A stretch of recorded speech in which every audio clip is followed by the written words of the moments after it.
Like, comment, and subscribe. Financial technology or FinTech. It is the digital upgrade of the banking and money world. For a long time, managing your finances meant driving to a physical building, filling out paper forms, and waiting days for a human to approve a simple transfer or loan. FinTech strips away that friction by using software, apps, and data to do the same task instantly from your phone. The core concept of financial technology is to offer financial services to users to improve their use and delivery. It is removing the hassle of waiting in a long line and replacing it with digital efficiency. This technology makes your day-to-day life easier just by clicking. You can pay your loans, liabilities, and much more. FinTech uses modern technology like APIs to provide faster and more accessible financial services than traditional banking. A prime example is GCash, which transforms smartphones into digital wallet for seamless, cashless transactions. FinTech currently simplifies daily life through digital wallets for easy QR payments and embedded finance, which integrates payments and credit options directly into non-financial apps. Looking ahead, the industry is moving towards autonomous finance, where AI agents proactively manage money by automatically optimizing savings or negotiating bills on your behalf. This evolution shifts the user experience from manually managing transactions to having an intelligent system that executes financial decisions for you. What are the potential applications of financial technology, or what we can expect from it in the future? One of the most interesting ideas is called autonomous finance, or AI agents. This means using artificial intelligence that doesn't just track your spending, but actually helps manage your money for you. For example, instead of you manually transferring your savings, the AI can automatically move your money to a different accounts with higher interest rates. It could even help negotiate your internet or utility bills to find cheaper plans. Basically, it's like having a personal financial assistant that works for you all the time. So what are the industries that most impacted by financial technology? First is the banking and finance industry. Because of FinTech, many banks now offer online and mobile banking. Simple tasks like sending money, paying bills, or checking your balance can now be done anytime without going to the bank. For example, you can transfer money or pay bills using a banking app while staying at home. Next is retail and e-commerce industry. Shopping has become much easier because of e-wallets and QR codes payments.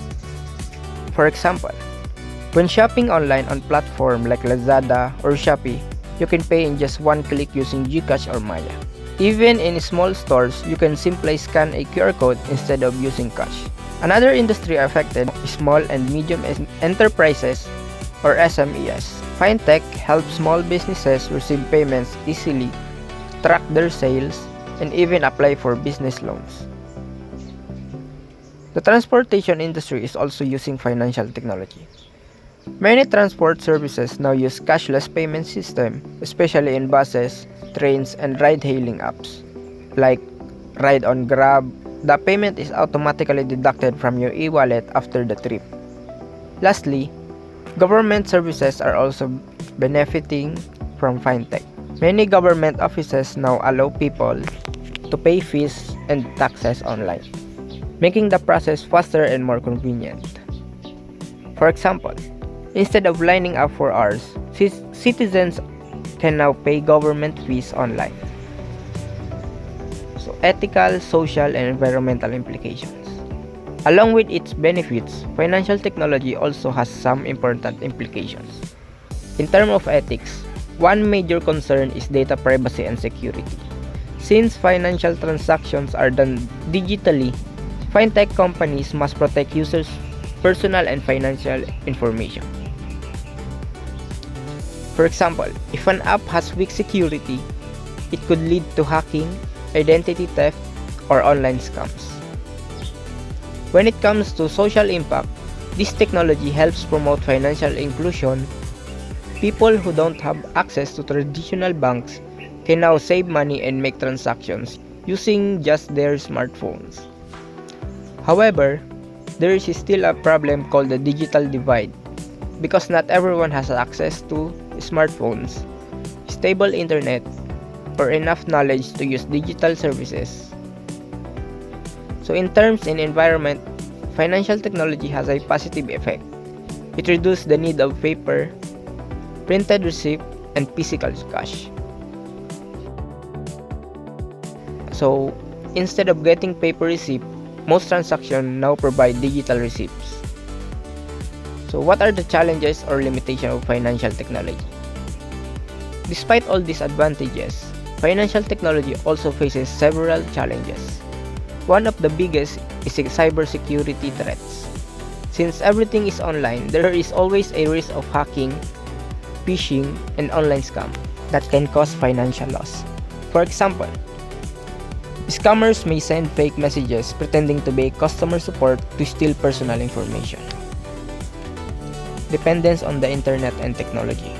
If the internet connection is slow or the system is down, user may not be able to access FINTECH services right away. This is especially a problem in rural areas where internet access is limited. To conclude it all, financial technology has greatly improved the way we manage and use money in our daily lives.